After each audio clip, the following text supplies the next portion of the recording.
নিজের বলেও কিছু আছে নাকি নেই? বিয়ে করতে এসছো নাকি ডিল করতে এসছো? কেন খারাপ লাগছে? এত ভুলভাল কথা বললে যে কারোর খারাপ লাগবে। আমাদের ছেলেদের খারাপ লাগে না, আমাদের তো একদমই খারাপ লাগে না। আমাদেরকেও এই সেম কোয়েশ্চেনই করা হয়, আমাদের কাছ থেকেও এই সেম ডিমান্ডই করা হয়। বিয়ে করতে গেলে ভালো বাড়ি দাও, ভালো গাড়ি দাও, কমফর্ট লাইফ দাও, আর তারপরেও যদি বিয়েটা না টেকে তখন প্রপার্টির অর্ধেক শেয়ার দাও। ডিল আমি করছি না, আমি তোমার কাছ থেকে সেই জিনিসগুলোই চাইছি যেগুলো তুমি আমার কাছে চাইতে, যেগুলো তোমার কোয়েশ্চেন হতো।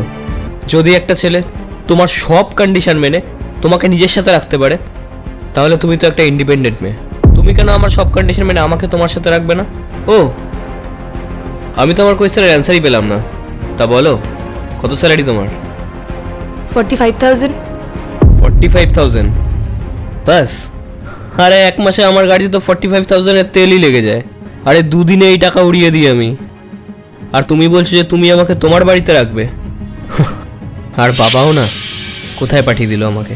ম্যাডাম আপনি একটা কাজ করুন, আপনি আপনার বাড়ি যান আর গিয়ে আপনার বাবাকে বলুন যে ডিল ক্যান্সেল হয়ে গেছে, এই বিয়েটা হচ্ছে না।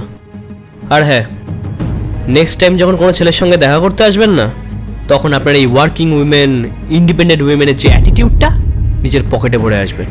এসছেন বড়, তোমার বাড়িতে থাকবো না।